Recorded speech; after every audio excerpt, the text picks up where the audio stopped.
Okay, dear student, अस्सलाम वालेकुम वरहमतुल्लाहि वबरकातुहू।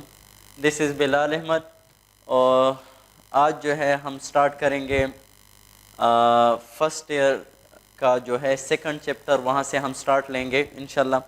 और बाकायदा आज के बाद जो है आपके रेगुलर क्लासेस होंगे। इससे पहले जो भी क्लासेस थे ये जो है एक्सपेरिमेंटल बेसिस थे, उनमें जो प्रॉब्लम्स आ रहे थे इंशाल्लाह वो इन क्लासेस में जो है वो नहीं होंगे। अच्छा, तो फर्स्ट ईयर से स्टार्ट करते हैं। और फर्स्ट ईयर में पहला जो चैप्टर है हमारे पास वो है सेल। लेकिन सेल को सही तरह समझने के लिए हमने सबसे पहला जो समझना होगा वो है उसके बेसिक। तो बेसिक को समझने के लिए, सेल के बेसिक को समझने के लिए हम जो है सेकंड चैप्टर स्टार्ट करेंगे, बायोलॉजिकल मॉलिक्यूल। और फिर उसके बाद जो है वो सेल को पढ़ेंगे, तो सेल जो है फिर और भी हमारे लिए इजी हो जाएगा। तो स्टार्ट लेते हैं बायोलॉजिकल मॉलिक्यूल से। अच्छा, तो सबसे पहले बायोलॉजिकल मॉलिक्यूल की तरफ आते हैं, लेकिन उससे पहले बायोलॉजिकल मॉलिक्यूल को हम किस में पढ़ते हैं? तो बायोलॉजिकल मॉलिक्यूल को हम पढ़ते हैं बायोकेमिस्ट्री में। ओके, तो बायोकेमिस्ट्री के बारे में जो है थोड़ा सा आपको बता दूं, फिर उसके बाद बायोलॉजिकल मॉलिक्यूल की तरफ जाएंगे। अच्छा, बायो, यहाँ पे बायो से मुराद है लिविंग थिंग्स, और केमिस्ट्री से मुराद यहाँ पे दो चीज़ें हैं। एक है मॉलिक्यूल्स और दूसरा है हमारे पास रिएक्शंस।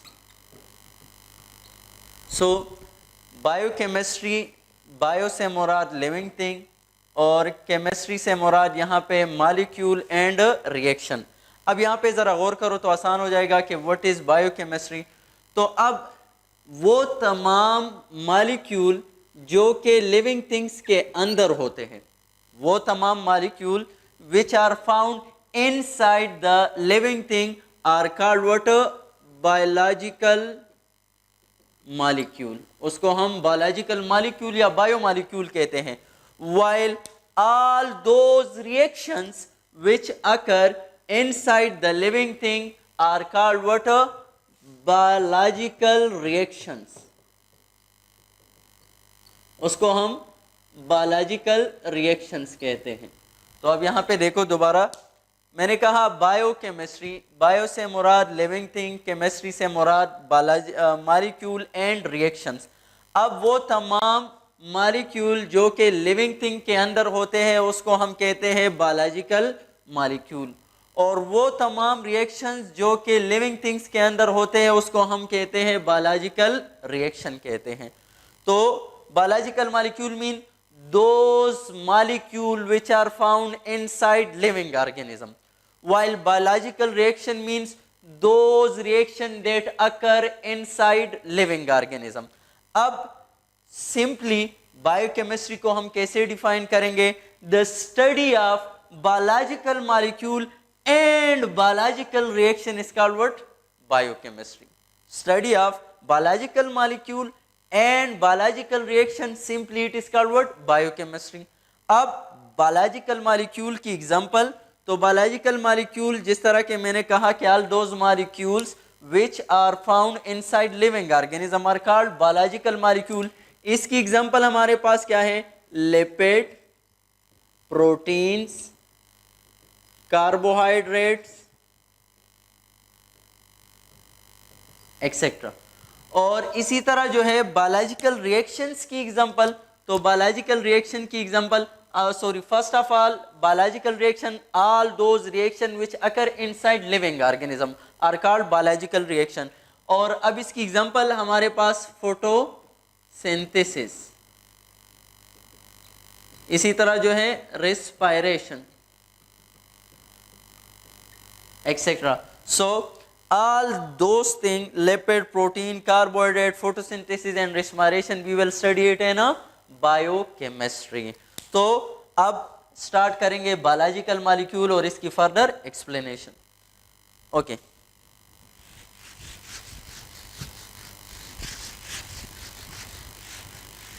तो बायोलॉजिकल मॉलिक्यूल का जिस तरह हमने जिक्र किया कि all those molecule which are found inside living organism are called biological molecule. फिर बायोलॉजिकल मॉलिक्यूल में हम पढ़ेंगे सबसे पहले कार्बोहाइड्रेट, कार्बोहाइड्रेट्स, सही। दूसरा जो है इसके साथ प्रोटीन्स, तीसरा जो है कार्बोहाइड्रेट, प्रोटीन, लिपिड्स, और इसी तरह न्यूक्लिक एसिड वगैरह और भी है, इंशाल्लाह आगे जाएंगे। तो कार्बोहाइड्रेट, प्रोटीन, लिपिड्स और न्यूक्लिक एसिड। अच्छा, before going to in detail of each these topics, पहले सबसे पहले दो तीन चीज़ें आपको समझनी होगी। तो सबसे पहले जब भी आ जाए कार्बोहाइड्रेट, तो कार्बोहाइड्रेट का हमारे पास स्मॉल यूनिट क्या है? तो कार्बोहाइड्रेट का जो यूनिट है उसको हम डिस्कस करेंगे, और फिर उसके दरमियान जो है बॉन्ड जो होता है उसको हम डिस्कस करेंगे। ओके, तो कार्बोहाइड्रेट अगर आ जाए, what is the smallest unit of carbohydrate? तो कार्बोहाइड्रेट का जो स्मॉलेस्ट यूनिट है वो है हमारे पास क्या? मोनोसेकेराइड। और मोनोसेकेराइड के दरमियान जो बॉन्ड होता है उसको हम कहते हैं ग्लाइकोसिडिक बॉन्ड, ग्लाइकोसिडिक लिंकेज या बॉन्ड। ओके, इसी तरह प्रोटीन्स जो प्रोटीन्स है इसका जो स्मॉलेस्ट यूनिट है, बिल्डिंग ब्लॉक है, वो क्या है? अमाइनो एसिड है, अमाइनो एसिड। और अमाइनो एसिड के दरमियान जो हमारे पास बॉन्ड होता है उसको हम कहते हैं पेप्टाइड बॉन्ड। अच्छा, फिर उसी तरह जो है लिपिड, तो लिपिड का जो स्मॉल यूनिट है वो है हमारे पास फैटी एसिड प्लस ग्लाइसिरोल। बाद में होता भी नहीं है, फर्दर इसमें बातें करेंगे, एक्सेप्शनल केसेस है इसमें भी। और इसके दरमियान में जो बॉन्ड होता है वो कौन सा होता है? उसको हम कहते हैं ईस्टर लिंकेज या ईस्टर बॉन्ड। और इसी तरह न्यूक्लिक एसिड जो है, न्यूक्लिक एसिड का जो स्मॉल यूनिट है वो है न्यूक्लियोटाइड।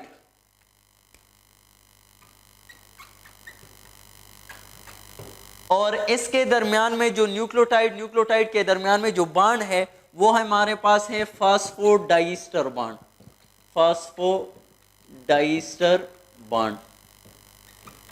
तो ये तो सिंपल चीजें थी, इंशाल्लाह इसके बाद जो है हम और भी डिटेल में इसमें बात करेंगे। तो सबसे पहले आपको पता होना चाहिए कि कार्बोहाइड्रेट क्या है। It is an example of biological molecule. Carbohydrate का स्मॉल यूनिट क्या है? मोनोसेकेराइड। और इसके दरमियान मोनोसेकेराइड के दरमियान जो बॉन्ड होता है उसको हम ग्लाइकोसिडिक बॉन्ड कहते हैं। इसी तरह प्रोटीन का स्मॉल यूनिट अमाइनो एसिड, और अमाइनो एसिड के दरमियान जो बॉन्ड होता है उसको हम पेप्टाइड बॉन्ड कहते हैं। इसी तरह लिपिड का small unit fatty acid plus glycerol, और उसके दरमियान जो बॉन्ड होता है उसको हम ईस्टर बॉन्ड या ईस्टर लिंकेज कहते हैं। और इसी तरह न्यूक्लिक एसिड जो है उनका जो स्मॉल यूनिट है न्यूक्लियोटाइड, और इनके दरमियान जो बॉन्ड होता है उसको हम फास्फोडाइस्टर बॉन्ड कहते हैं। ओके, नेक्स्ट जो है हम सबसे पहले डिस्कस करेंगे कार्बोहाइड्रेट के बारे में।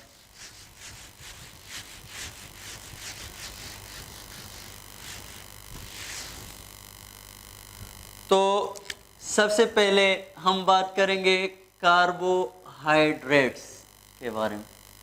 अच्छा, तो कार्बोहाइड्रेट हमारे पास क्या है? सबसे पहले इसके नाम से स्टार्ट करते हैं, फिर आगे जाते हैं।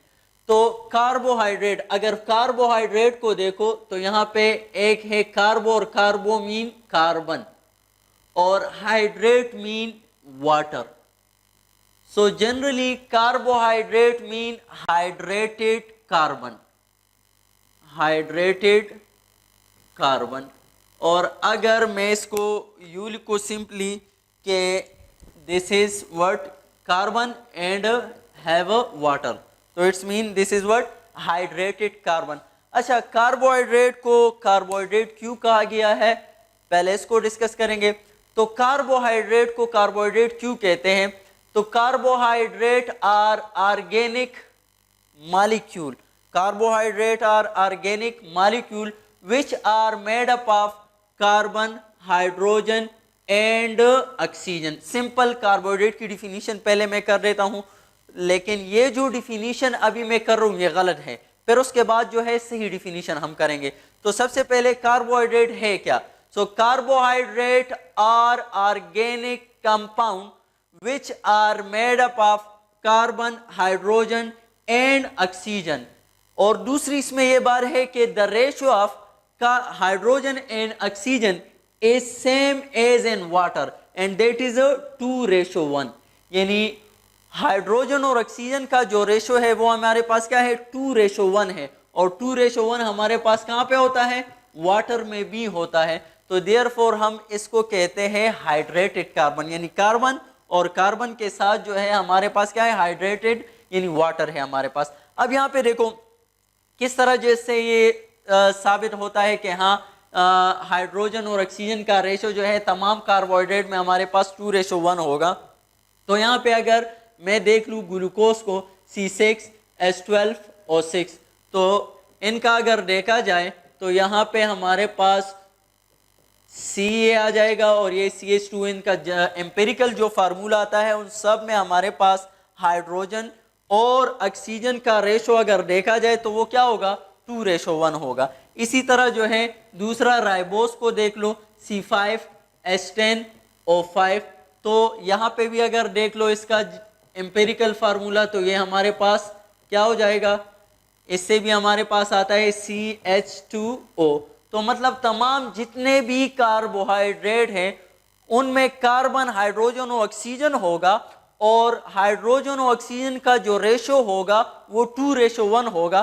तो इसी वजह से कार्बोहाइड्रेट को कार्बोहाइड्रेट कहा जाता है। लेकिन ये डिफिनीशन गलत हो गई, किसकी वजह से? तो अब वो आपको बता देता हूं। सिंपल, कार्बोहाइड्रेट को कार्बोहाइड्रेट क्यों कहा जाता था? इन रीजंस की वजह से। अब ये गलत क्यों है तो वो डिस्कस कर लेते हैं। अच्छा, तो कार्बोहाइड्रेट की ये डिफिनीशन जो हम करते हैं कि carbohydrate are organic compound which are made up of carbon, hydrogen and oxygen and the ratio of hydrogen and oxygen is 2:1, ये क्यों गलत साबित हो गई? तो जब डिस्कवर हो गया डीऑक्सीराइबोस, और डीऑक्सीराइबोस किस में है? डीएनए में है। डीऑक्सीराइबो न्यूक्लिक एसिड जो हमारे पास है, इनमें जो राइबोस है वो है डीऑक्सीराइबोस। तो एक है हमारे पास राइबोस, और राइबोस जो है वो पेंटोज शुगर है, उसमें 5 कार्बन है C5H10O5। लेकिन डीऑक्सीराइबोस में डी मीन रिमूवल, जहां पे भी लफ्ज आ जाए डी मीन रिमूवल, रिमूवल यहाँ पे एक ऑक्सीजन रिमूव है, एक ऑक्सीजन की कमी है। तो अब यहाँ पे अगर देखा जाए तो C5H10 और O जो है वो 5 नहीं है, वो क्या है? 4 है। तो अब यहाँ पे अगर देखा जाए तो राइबोस का जो फार्मूला है वो जो है कार्बोहाइड्रेट के डिफिनीशन ये इसको जो है फॉलो कर रहा है, ओबे कर रहा है। लेकिन डीऑक्सीराइबोस में यहाँ पे हमारे पास 2:1, इनका 2:1 नहीं आएगा। यहाँ पे अगर मैं सिंपली इसकी कर लूँ सिंप्लीफिकेशन, 2 ये 5 आ जाएगा और ये जो आ जाएगा 2, तो यहाँ पे 5:2 आएगा। तो इसीलिए यहाँ पे जो डीऑक्सीराइबोस है ये कार्बोहाइड्रेट के डिफिनीशन को, उस फार्मूले को फॉलो नहीं कर रहा। तो इसीलिए इस डिफिनीशन को डीऑक्सीराइबोस जो है उसने गलत कर दिया। डीऑक्सीराइबोस की वजह से जो है कार्बोहाइड्रेट की ये डिफिनीशन गलत हो गई। अब सवाल जहन में आ जाता है कि चलो खैर है, सिर्फ एक ही जो है एक्सेप्शनल केस है, तो हम यहाँ पे यूं भी कह सकते हैं कि all carbohydrate are made up of carbon, hydrogen and oxygen and they have the hydrogen oxygen ratio is same as in water except water deoxyribose। इस तरह भी हो सकता है जिस तरह से हम बाज उसमें कहते हैं, लाइक अगर कोई आपसे कहे कि all enzyme, जिस तरह एक्सेप्शनल बहुत से हैं, all enzyme are protein in nature except water ribozyme, वहां पे भी हम एक्सेप्शनल केस जो है वो बता देते हैं। इसी तरह हम कह देते हैं all bacteria have cell wall except water mycoplasma, तो यहाँ पे भी कह दो कि all follow this rules except water deoxyribose। लेकिन यहाँ पे किस्सा कुछ और है, ये है असल में है कार्बोहाइड्रेट और इस डिफिनीशन की वजह से फिर इसको हम कार्बोहाइड्रेट तस्वर नहीं करेंगे, हालांकि है ये कार्बोहाइड्रेट। दूसरा अगर मैं कहूं, एक और है हमारे पास लैक्टिक एसिड। लैक्टिक एसिड, तवज्जो से यहाँ पे कि क्यों हम ऐसा करते हैं कि डिफिनीशन ही हम इसकी वजह से, इस एक कंपाउंड की वजह से, इस एक एक्सेप्शन की वजह से हम इसको, हमने कार्बोहाइड्रेट की डिफिनीशन जो है वो तब्दील कर रही, चेंज कर रही। तो लैक्टिक एसिड को अगर देखा जाए, उसका फार्मूला है C3H6 और 3। तो अब कार्बोहाइड्रेट के उस डिफिनीशन के मुताबिक ये देखो, ये भी वो जनरल फार्मूला जो है CH2O वाला, ये भी जो है ओबे कर रहा है। तो इसी वजह से कार्बोहाइड्रेट के उस डिफिनीशन की वजह से कि इसमें हाइड्रोजन और ऑक्सीजन का जो रेशो है वो 2:1 है, उसकी वजह से लैक्टिक एसिड जो कि कार्बोहाइड्रेट नहीं है वो एंटर हो रहा है कार्बोहाइड्रेट फैमिली में, जबकि जो अपना है वो जो है वो निकल रहा है कार्बोहाइड्रेट फैमिली से। तो इसी वजह से अब हमने बंदोबस्त करना होगा, कोई और डिफिनीशन जो है वो सोचनी होगी। तो वही डिफिनीशन